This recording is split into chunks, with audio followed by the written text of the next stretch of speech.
Eu sou enfermeiro há quase 10 anos, e apesar de já ter visto muita coisa estranha nos hospitais por onde passei, confesso que nada se compara ao que vivi recentemente.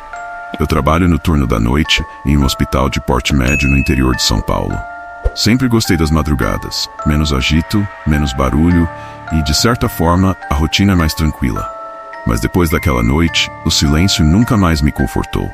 Tudo começou em uma segunda-feira. As segundas à noite são estranhamente paradas, como se o final de semana sugasse a energia de todos e o hospital se tornasse um lugar quase morto, sem movimentação. Estávamos com poucos pacientes internados e a maioria das aulas estava vazia, o que já criava um ambiente naturalmente sombrio. Luzes fluorescentes piscavam ocasionalmente pelos corredores, o que era típico. Mas naquela noite, esses pequenos detalhes começaram a me incomodar de uma forma que não consigo explicar. Por volta de 2 horas da manhã, eu estava no posto de enfermagem revisando prontuários, quando o interfone da ala psiquiátrica tocou. Era Camila, uma colega que estava de plantão lá naquela noite. O tom de voz dela era estranho, quase tenso, o que me chamou a atenção. "Eduardo, você pode vir aqui rapidinho?" ela pediu. "Tem algo estranho acontecendo com o paciente do quarto 304. O quarto 304 estava ocupado por um senhor que, segundo o prontuário, tinha sido internado por uma tentativa de suicídio. Estava sedado, mas a agitação mental dele era forte. Camila mencionou, nas conversas de corredor, que ele tinha um olhar vazio, como se já estivesse morto, mas continuasse respirando por alguma razão além da compreensão. Quando cheguei na ala psiquiátrica, encontrei Camila parada na porta do quarto 304, olhando para dentro com uma expressão de medo que eu nunca havia visto nela. Ela era conhecida por ser a enfermeira mais fria e racional do hospital. Nada abalava aquela mulher. Mas agora, havia algo nos olhos dela que me deixou em alerta. "O que foi?" perguntei, tentando soar casual, mas sentindo um arrepio subir pela minha espinha. Ela olhou para mim, depois apontou para dentro do quarto, como se não conseguisse explicar em palavras. Entrei devagar e vi o paciente deitado na cama, ainda sedado, mas os equipamentos que monitoravam seus sinais vitais mostravam algo incomum. Os batimentos cardíacos estavam acelerados, o que era impossível dado o estado de sedação profunda em que ele estava. O mais perturbador, no entanto, não era o comportamento dos monitores. O quarto estava absurdamente gelado, e não era apenas a sensação típica de ar-condicionado. Era como estar dentro de um freezer, o tipo de frio que dói nos ossos. "Aconteceu mais alguma coisa?" perguntei, tentando manter o profissionalismo. Camila respirou fundo e, ainda sem entrar no quarto, disse: Eu ouvi vozes. Saí do quarto há uns 15 minutos para checar outro paciente e quando estava voltando, ouvi alguém sussurrando aqui dentro. Eu e Camila nos entreolhamos. Peguei meu rádio e fui até a sala de segurança, onde as câmeras de vigilância eram monitoradas. Um dos seguranças estava rebobinando a gravação da noite, com uma expressão perturbada no rosto. "Dá uma olhada nisso", ele disse, sem tirar os olhos da tela. No monitor, a câmera do corredor mostrava claramente o quarto 304. Por volta das 2h50, a porta do quarto se abriu lentamente, mas ninguém entrou ou saiu.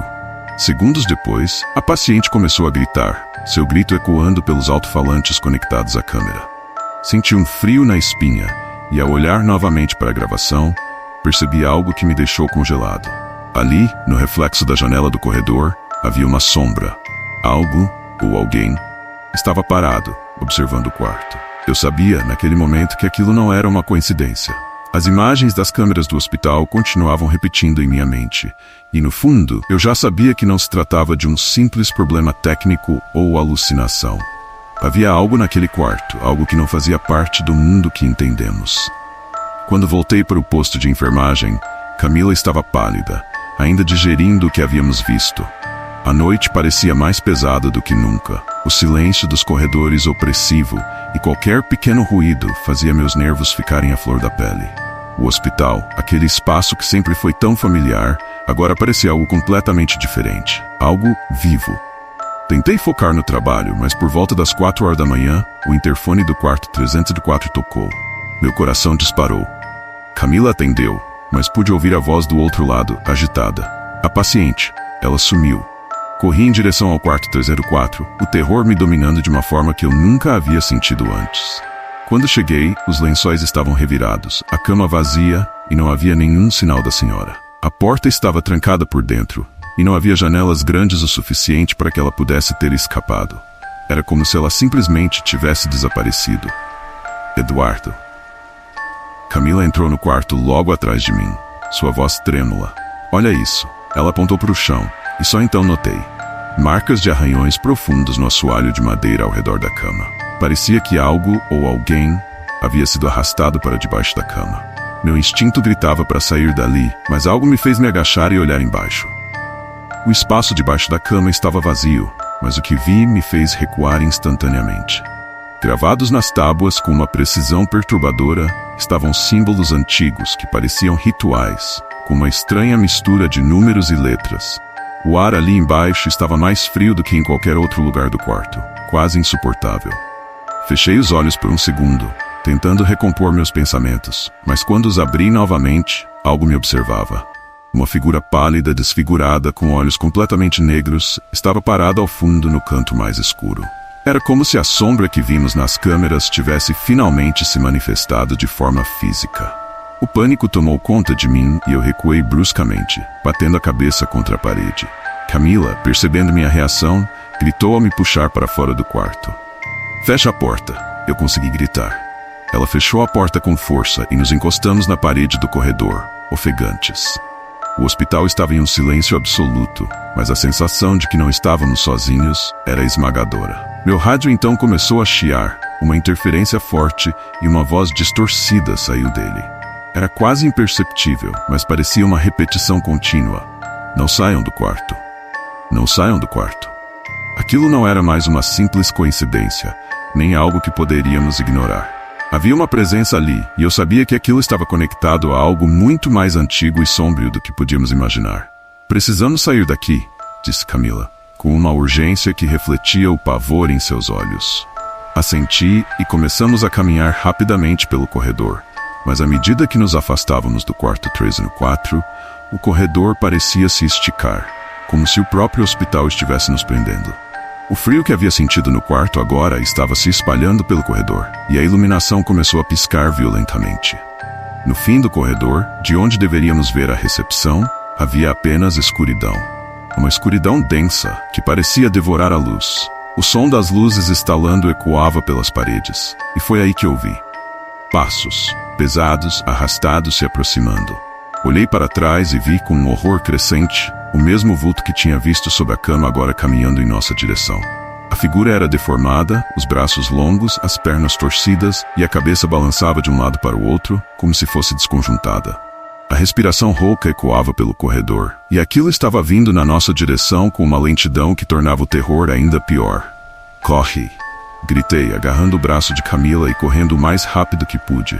O corredor parecia interminável, e a sensação de que não íamos escapar se intensificava a cada segundo. O vulto não apressava o passo, mas a proximidade dele se mantinha, como se estivéssemos correndo em círculos. O hospital agora não era mais um prédio, parecia um labirinto infernal sem saída. De repente, Camila parou bruscamente e segurou meu braço. Olha, ela apontou para uma porta lateral, uma saída de emergência. Sem pensar duas vezes, corremos para ela, mas quando tentamos abrir, estava trancada. Camila puxava a maçaneta com força, desesperada. O vulto agora estava a poucos metros de nós. Podia sentir o cheiro de algo podre no ar, algo morto. O corredor ao redor parecia pulsar, como se estivesse vivo, e o som de uma risada baixa começou a ecoar por todos os lados. Foi então que, em um último ato de desespero, chutei a porta com toda a força que me restava. A maçaneta quebrou e a porta se abriu violentamente. Corremos para fora, sentindo o ar frio da madrugada tocar nossos rostos. O hospital ficou para trás, as luzes piscando freneticamente pelas janelas, como se aquela coisa estivesse nos observando. Camila se jogou no chão do estacionamento, chorando e tremendo, enquanto eu me apoiava nas pernas, tentando respirar. Não trocamos uma palavra por um longo tempo. Não havia o que dizer. Sabíamos que seja lá o que fosse aquilo, não era algo que poderíamos entender ou explicar. Eu pedi demissão no dia seguinte. Camila fez o mesmo. Ninguém acreditaria em nós se contássemos a verdade. Não demorou muito para o hospital voltar à sua rotina normal, mas o quarto 304, desde aquela noite, permanece fechado. Dizem que há algo errado com a temperatura no cômodo, um defeito no sistema de ar-condicionado que nunca conseguem consertar. Outros dizem que ouviram vozes, ouviram vultos, mas ninguém permanece lá por muito tempo. Quanto a mim, eu nunca mais consegui trabalhar em outro hospital. O que vi naquela noite me assombra até hoje, nos meus sonhos e em momentos de silêncio. Mas há uma coisa da qual tenho certeza. Seja lá o que aconteceu no quarto 304, não foi o fim. Algo continua lá dentro esperando. E um dia, alguém vai abrir aquela porta de novo. E dessa vez, talvez não haja saída.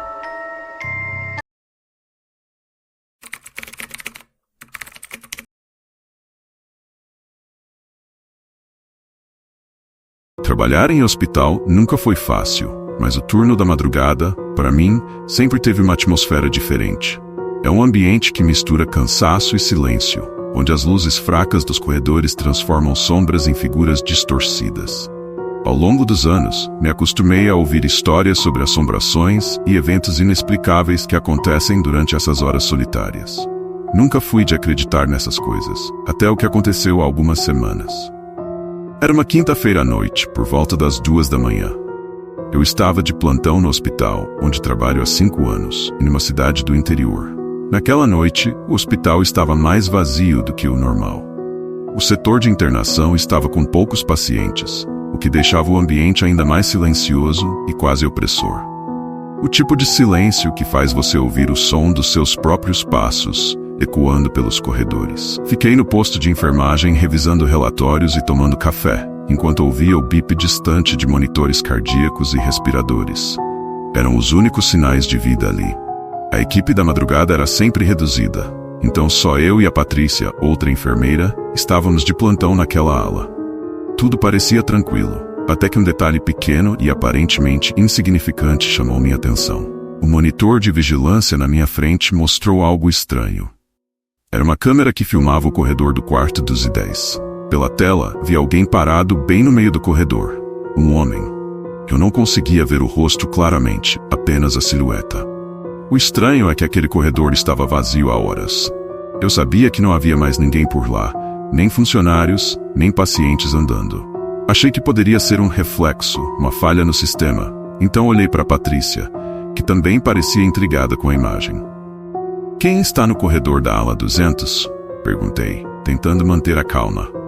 Patrícia se levantou, franzindo o senho e foi até a tela para olhar mais de perto. Ela mexeu no mouse, mudando a câmera para outros ângulos do corredor. E foi aí que notamos algo perturbador. O homem continuava lá, imóvel, mas nas outras câmeras, ele não aparecia. Apenas na câmera principal do corredor 210 tinha uma visão direta, como se ele só pudesse ser visto daquela perspectiva. "Isso tá estranho", ela disse com a voz baixa. "Não tem ninguém internado naquela ala, tem?" Revisei mentalmente os quartos daquela parte do hospital. A ala estava vazia. Pacientes de longa permanência tinham sido transferidos para outro andar no dia anterior, e aquela área só estava sendo usada para emergências, o que não era o caso naquela noite. Eu sabia que algo estava errado, mas decidi não alimentar o pânico. Talvez fosse algum funcionário, alguém que se perdeu ou estava apenas checando os quartos vazios. "Eu vou lá ver", disse, levantando-me da cadeira.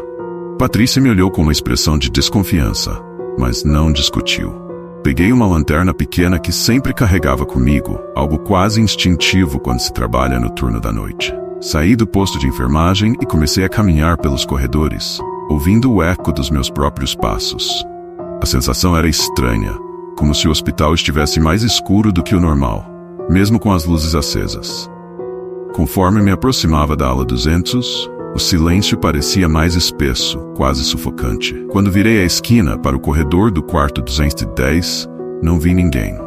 O corredor estava vazio, iluminado pela luz pálida e fria das lâmpadas fluorescentes. Meu coração batia rápido, mas tentei me acalmar. Talvez o que vimos na câmera já tivesse ido embora. Caminhei lentamente pelo corredor, passando pelos quartos vazios.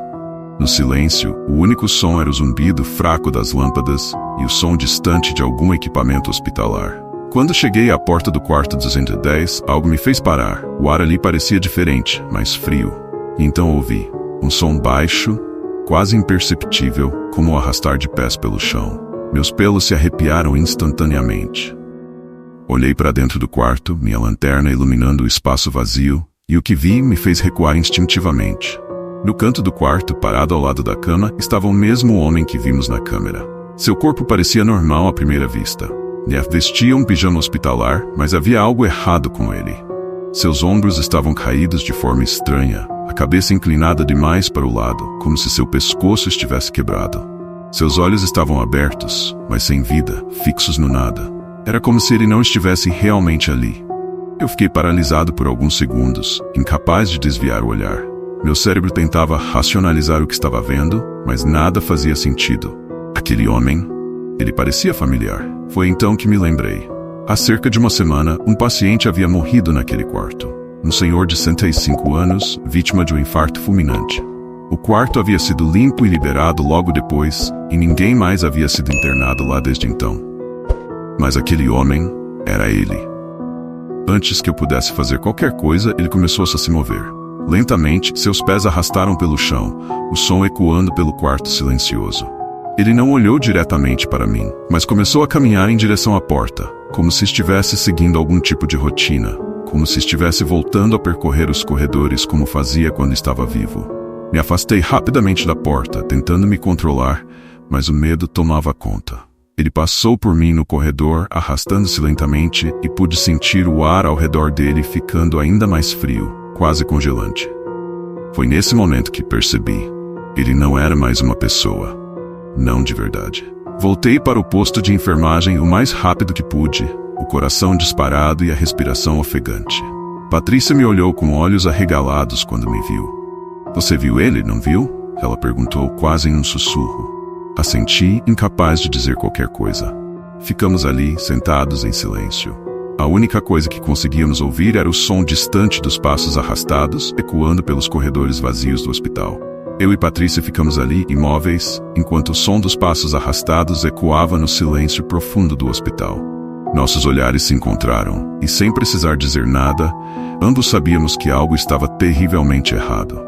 Esse tipo de coisa não deveria acontecer, não em um hospital moderno, e certamente não em plena madrugada. Por um tempo, o som cessou, como se aquela presença tivesse desaparecido. O corredor voltou ao silêncio, e a tensão no ar pareceu se dissipar por um momento. Eu estava prestes a sugerir que talvez tivéssemos imaginado tudo, que a exaustão dos turnos noturnos estava nos pregando peças. Mas antes que pudesse abrir a boca, o monitor de vigilância mostrou uma nova imagem. O homem, o paciente que já deveria estar morto, estava de novo ali no corredor, mas dessa vez, ele não estava sozinho. Uma fila de outras figuras, todas vestidas com pijamas hospitalares, começou a aparecer nas câmeras, saindo de diferentes quartos. Seus corpos moviam-se de forma lenta e desajeitada, como se lutassem para se manter de pé. Alguns arrastavam os pés, outros pareciam flutuar levemente acima do chão. Mas o que mais me deixou petrificado foi o olhar fixo e vazio de todos eles, sem exceção. Seus rostos estavam distorcidos, pálidos como cera, e seus olhos pareciam estar olhando diretamente para nós, mesmo através das câmeras. Isso não pode estar acontecendo. Patrícia sussurrou, agarrando minha mão com tanta força que suas unhas quase perfuravam minha pele. Meu corpo inteiro estava congelado. Eu queria fazer alguma coisa, qualquer coisa, mas parecia que todas as minhas capacidades haviam sido drenadas. Era como se o medo tivesse me paralisado completamente. De repente, o interfone no posto de enfermagem tocou. O som alto e agudo me fez saltar, meu coração disparando no peito. Patrícia olhou para o aparelho com olhos arregalados, sem coragem de atender. O telefone continuou tocando insistentemente, como se estivesse exigindo uma resposta. Atende. Ela sussurrou, os olhos fixos no aparelho. Por favor, atende. Eu não queria. Cada instinto em meu corpo gritava para que eu não tocasse naquele telefone. Mas alguma parte racional, alguma parte profissional dentro de mim, me obrigou a fazer isso. Peguei o fone com a mão trêmula e levei ao ouvido. Alô? Minha voz saiu baixa e insegura. Do outro lado da linha, não havia resposta imediata, apenas um ruído de estática. Então, no meio do chiado, uma voz fraca e arrastada finalmente falou. Por quê? Vocês nos esqueceram? Aquela pergunta foi dita com um tom tão perturbadoramente calmo que meu corpo inteiro se arrepiou. A voz parecia vir de uma distância inimaginável, mas ao mesmo tempo soava como se estivesse dentro da minha cabeça. Desliguei o telefone imediatamente, meu peito subindo e descendo de forma descompassada. Quem era? Patrícia perguntou. A voz dela mal passava de um sussurro. Eu não conseguia responder. O horror de tudo aquilo estava me sufocando. O som de passos voltou a encher o corredor, cada vez mais próximos. Olhei para a tela do monitor e vi o impossível. As figuras, aquelas sombras dos mortos, estavam agora caminhando em direção ao posto de enfermagem. Todos eles. Seus corpos pálidos e deformados moviam-se em uníssono, e o paciente que vimos primeiro liderava o grupo, seu olhar vazio fixo na câmera. E foi então que eu percebi. Aqueles não eram apenas fantasmas vagando aleatoriamente pelo hospital. Eles estavam vindo para nós. Patrícia começou a chorar baixinho, as lágrimas correndo por seu rosto sem controle. Eu queria correr, mas sabia que não adiantaria. Aqueles corredores estavam cheios de algo antigo, algo além da compreensão. Nós estávamos presos ali, e algo, ou alguém, estava nos observando. Então, como um último instinto de sobrevivência, tentei alcançar o painel de energia. Se eu desligasse as luzes, talvez isso acabasse, talvez eles desaparecessem. Mas antes que pudesse tocar no painel, todas as luzes do hospital se apagaram sozinhas. Escuridão total. A única coisa que restou foi o som dos passos arrastados se aproximando. Eu podia sentir a presença deles. O ar estava denso, carregado, como se cada respiração fosse puxada de minha força. Ouvíamos agora não só os passos, mas também sussurros. Vozes distantes, repetindo a mesma frase, uma e outra vez. Vocês nos esqueceram. Esqueceram de nós. Patrícia tentou gritar, mas nenhum som saiu. Eu, paralisado, só conseguia pensar nas vezes que tinha passado por aqueles corredores, nas pessoas que morreram ali sem ninguém por perto. Quantos ao longo dos anos não tiveram quem chorasse por eles? Quantos pacientes morreram sozinhos, invisíveis, esquecidos? Foi quando senti. Uma mão fria e pegajosa tocou meu ombro. Girei bruscamente, mas não havia ninguém ali. No entanto, a sensação continuava, cada vez mais forte, como se mãos invisíveis estivessem agarrando meu corpo, me puxando para dentro daquela escuridão. Na penumbra, Patrícia foi envolvida por algo que não conseguíamos ver. Ela foi puxada para longe, seu corpo sumindo na escuridão com um grito que ecoou pelo corredor vazio. O som de seu grito foi interrompido de repente, deixando apenas um silêncio assustador. E então, tudo parou. Não havia mais passos, nem vozes. O silêncio mortal do hospital voltou, mas algo dentro de mim sabia que não estávamos sozinhos. Não mais. Eu estava sozinho no corredor, a escuridão ao meu redor, incapaz de entender o que havia acontecido, mas ciente de uma verdade aterrorizante.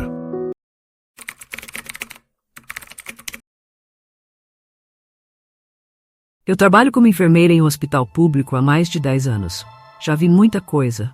Acidentes horríveis, doenças terminalmente devastadoras e até mesmo algumas situações que a maioria das pessoas não acreditaria. Mas o que estou prestes a contar vai além de qualquer coisa que eu já tenha experimentado. O hospital em que trabalho é antigo, muito antigo. Ele foi inaugurado na década de 1930 e com o tempo passou por várias reformas, mas alguns corredores ainda preservam o aspecto original. Há uma ala em particular que raramente é usada, exceto quando o hospital está sobrecarregado. A ala 9. Nunca gostei de passar por ali. Algo naquele corredor sempre me deu uma sensação estranha, como se o ar ali fosse mais pesado, mais denso.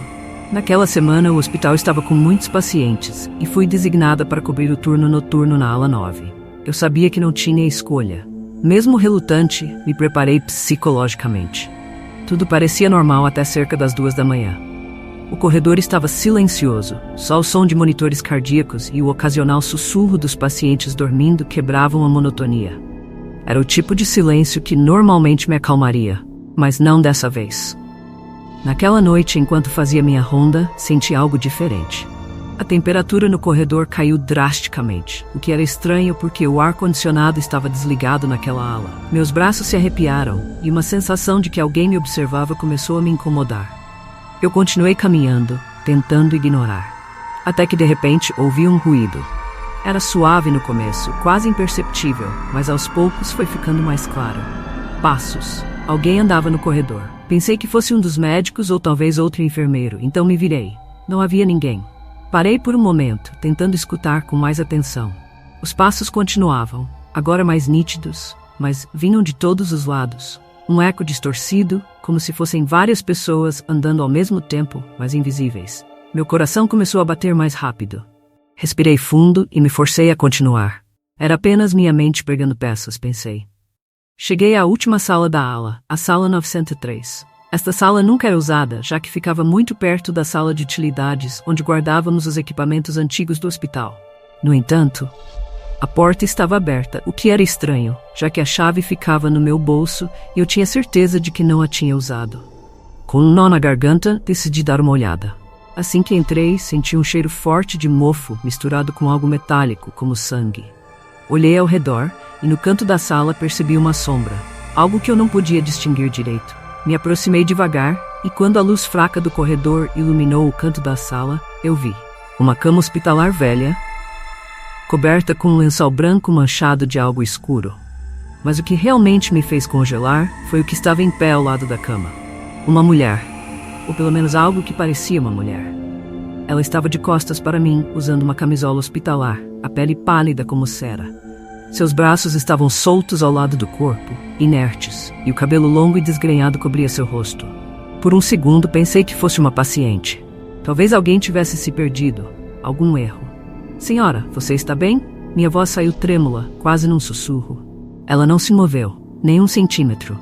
Um silêncio desconfortável tomou conta da sala, quebrado apenas pelo som irregular da minha respiração. Senhora, repeti, dando um passo à frente. Foi então que percebi. Não havia som de respiração. Não havia o som do coração batendo, como normalmente ouviria se estivesse tão perto de alguém. E antes que eu pudesse reagir, ela se virou. O rosto. Meu Deus, o rosto. Não havia olhos, apenas buracos profundos e vazios. Sua pele estava enrugada e desfigurada, como se tivesse sido queimada ou apodrecido com o tempo. Ela me encarou por uma fração de segundo, e um sorriso torto e aterrador se formou em seus lábios pálidos. Senti um arrepio gelado percorrer minha espinha e meu corpo paralisar.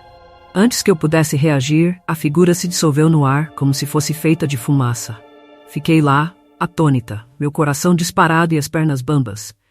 Corri para fora da sala e naquele momento eu só queria sair da ala 9. Meu corpo todo tremia, o suor frio escorrendo pelo meu rosto. Eu sabia que não estava sozinha naquela ala. Algo estava ali, algo que eu não podia explicar. No dia seguinte, com as poucas horas de sono que consegui, fui trabalhar novamente. O terror da noite anterior ainda estava presente em minha mente, mas precisei manter a cabeça no lugar. Tinha pacientes para cuidar e eles dependiam de mim. No entanto, enquanto fazia minhas rondas durante o dia, comecei a perceber que algo estava errado com mais do que apenas aquela ala. Uma das enfermeiras mais antigas, Dona Marta, que trabalhava no hospital há mais de 30 anos, se aproximou de mim no refeitório. Seu rosto estava pálido e havia algo em seu olhar que não consegui identificar de imediato. Talvez medo, talvez cansaço extremo. Eu vi que você foi colocada na ala 9 ontem à noite, ela começou, sua voz baixa. Espero que você tenha cuidado. Eu não queria falar sobre o que havia visto, não queria parecer louca, mas a curiosidade me venceu. Dona Marta, tem algo estranho acontecendo naquela ala, não tem? Perguntei, tentando manter o tom casual. Ela me encarou por um momento como se estivesse decidindo se me contava algo ou não. Então suspirou. Há muitos anos uma paciente morreu naquela sala, a 903. Uma mulher chamada Elisa.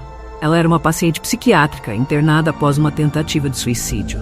Ela dizia que via coisas que ninguém mais via. Doutores achavam que eram alucinações, mas na noite em que morreu... Bem, não foi uma morte natural. Meu coração disparou. Antes que eu pudesse perguntar mais, Dona Marta se levantou e me deixou sozinha. Eu sabia que precisava descobrir mais, mas temia o que poderia encontrar. Aquela conversa com a Dona Marta não saía da minha cabeça. Tentei me concentrar no trabalho, mas a história de Elisa me perseguia. Paciente psiquiátrica ou não, o que eu tinha visto na noite anterior não parecia alucinação. E mesmo que fosse, o que mais naquele hospital poderia estar escondido sob camadas de história e sofrimento? Naquela noite, eu estava novamente escalada para o turno noturno, mas dessa vez insisti para ficar longe da ala 9. Minha supervisora me designou para outra ala, mas o hospital estava lotado e, eventualmente, eu sabia que teria que voltar para lá. O turno foi relativamente tranquilo, mas a tensão não me abandonava. Toda vez que eu passava pelos corredores mais antigos, sentia aquela mesma sensação pesada no ar. Algo estava diferente, e agora eu sabia que não era apenas paranoia minha. Algumas horas depois, uma emergência estourou na unidade de trauma e eu fui chamada para ajudar. Enquanto corríamos para estabilizar um paciente grave, ouvi algo que me congelou por dentro. A ala 9 seria reaberta para alocar os novos pacientes. Não tinha escolha. Teria que enfrentar aquela parte do hospital novamente. Cerca de 3 horas depois do início da emergência, fui informada de que precisaria ajudar a transferir alguns pacientes estáveis para a ala 9. Eram 4 no total, 3 idosos e uma mulher jovem que estava em recuperação de uma cirurgia. Com os outros enfermeiros ocupados, fiquei responsável por preparar a ala antes que os pacientes fossem movidos. O corredor estava como eu lembrava, as luzes fracas, o silêncio opressivo e aquele frio inexplicável que sempre parecia presente, mesmo com o sistema de aquecimento funcionando em pleno vapor. Comecei pela primeira sala, arrumando as camas e verificando os equipamentos. Na terceira sala, algo me chamou a atenção, a mesma sensação de ser observada. Olhei por cima do ombro e, claro, não havia ninguém. Fechei a porta, tentando ignorar o desconforto crescente. Faltava só a última sala, a 903. Hesitei por um segundo em frente à porta. Não queria entrar, mas não podia deixar de arrumá-la. Precisava parecer racional, lidar com isso como profissional. Afinal, fantasmas não existem, certo? Abri a porta. A sala parecia exatamente como da última vez, exceto que o lençol velho e manchado não estava mais lá. Tudo estava arrumado e esterilizado, o ambiente completamente inóspito, como qualquer outra sala de hospital. Respirei fundo e fui até a cama para verificar os travesseiros e ajustar as cortinas. Foi quando vi de novo, pelo canto do olho, um movimento.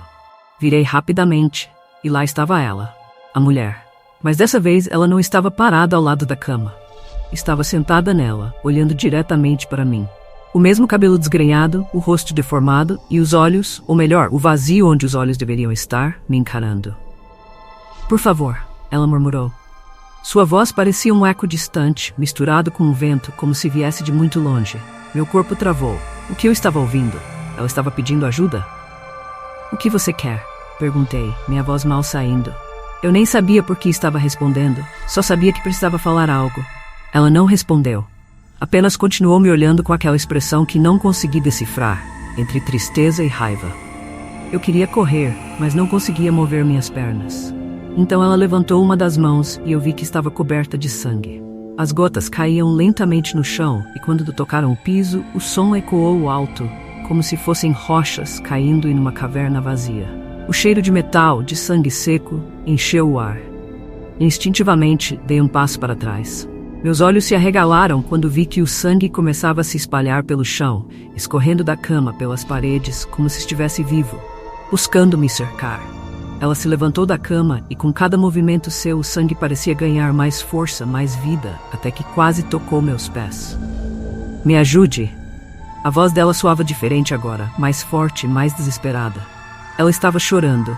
Eu não sabia o que fazer. Fechei os olhos, tentando me acalmar, e quando os abri de novo, ela tinha desaparecido. O quarto estava normal, não havia sangue, não havia mulher. Tudo estava no lugar. Corri para fora da sala, o coração acelerado, o suor escorrendo pela minha nuca. Meus passos ecoavam pelos corredores vazios, e o único som que conseguia ouvir era o do meu próprio coração batendo violentamente contra o peito.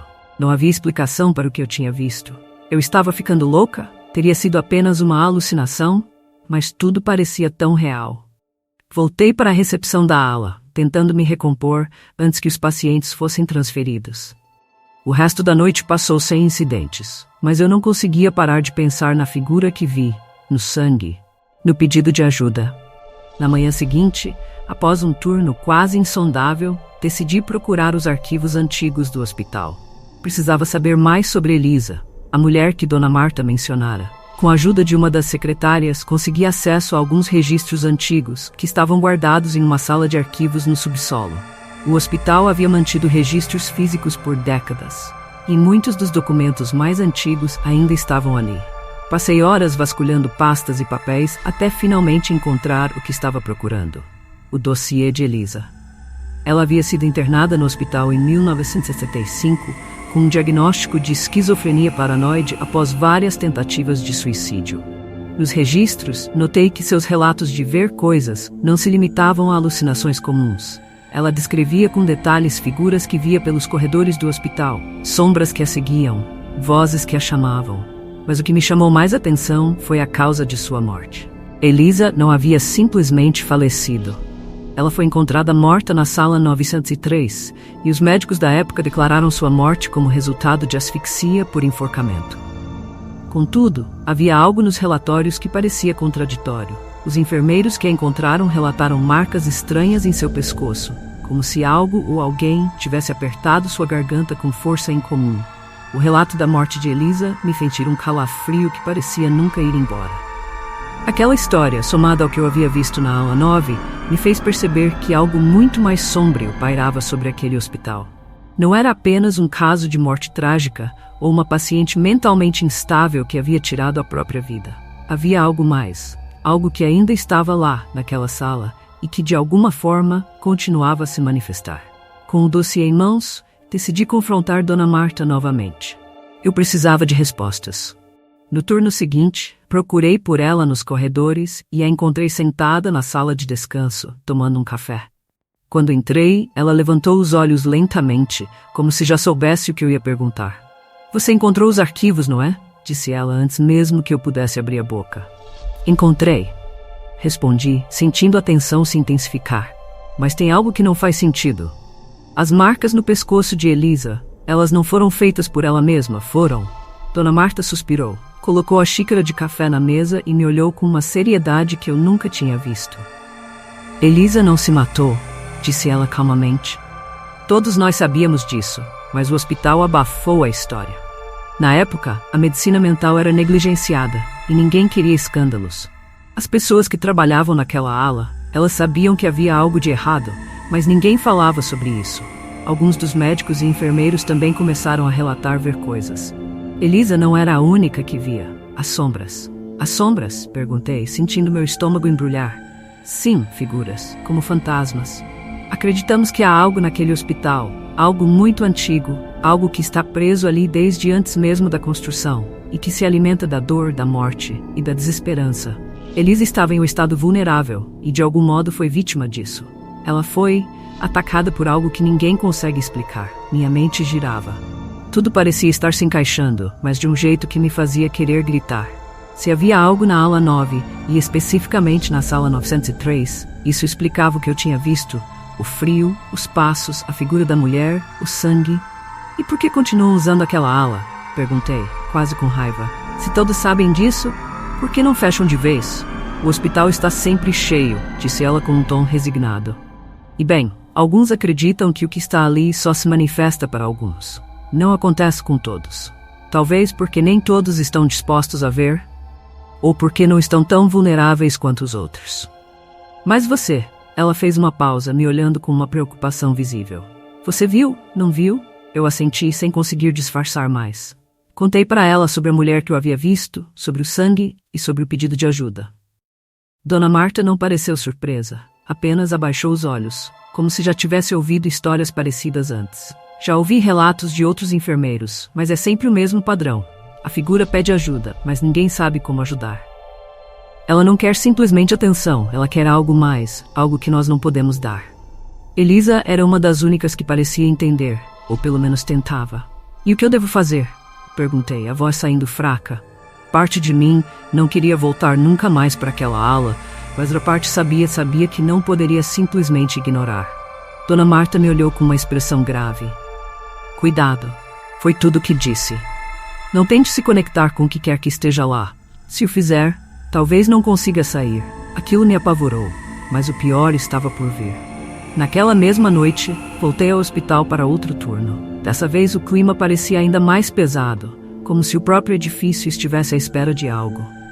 Eu queria ficar longe da ala 9, mas o hospital estava novamente sobrecarregado e, inevitavelmente, fui chamada para ajudar. Cerca de 1 hora após o início do turno, uma emergência exigiu que transferíssemos mais pacientes para lá. Minhas mãos suavam e meu coração estava acelerado enquanto atravessava os corredores. Quando cheguei à ala 9, parecia que o ar estava ainda mais gelado do que nas outras vezes, como se algo estivesse sugando toda a energia daquele lugar. Eu estava transferindo um paciente para a sala 902 quando percebi um som estranho vindo do corredor. Era como um sussurro, baixo, quase imperceptível, mas persistente. Me ajude. Meu corpo congelou. O som vinha da sala 903. Eu não queria ir lá, não de novo. Mas algo me puxava, como se aquela voz estivesse dentro da minha cabeça, me chamando. Quando cheguei à porta, ela estava aberta. Eu não me lembrava de tê-la deixado aberta. Entrei devagar, meu coração batendo mais rápido a cada passo. A sala estava vazia, como sempre. Mas então, no espelho da pia, vi algo refletido. Era ela novamente. A mulher, Elisa. Ela estava atrás de mim, sua expressão ainda mais desesperada do que da última vez. Me ajude, por favor. Sua voz soava como um lamento, quase humano, mas havia algo estranho, algo que não parecia real. O que quer que fosse, não era um pedido de socorro, era um chamado. O espelho começou a tremer, as luzes piscando freneticamente. O ar ao meu redor parecia mais pesado, como se uma mão invisível estivesse pressionando meu peito, me sufocando. Queria correr, mas não conseguia mover os pés. Era como se a sala estivesse me prendendo, me arrastando para algo que eu não podia ver. De repente, senti uma pressão no meu pescoço, como se dedos frios e invisíveis estivessem me estrangulando. Asfixiada, caí de joelhos, tentando desesperadamente puxar o ar. A visão começou a escurecer, e a última coisa que ouvi foi a voz de Elisa, repetindo sem parar: me ajude, me ajude. Quando acordei, estava no chão da sala 903. Uma enfermeira havia me encontrado desmaiada durante a ronda. Me disseram que eu estava pálida, com marcas vermelhas ao redor do pescoço, como se tivesse sido estrangulada. Ninguém soube explicar o que aconteceu. Saí do hospital naquela manhã. Pedi transferência para outro setor, longe da ala 9, e desde então nunca mais voltei lá. Mas às vezes, quando passo perto, ainda sinto frio. E de vez em quando estou sozinha no hospital à noite, posso jurar que ainda ouço o sussurro. Me ajude.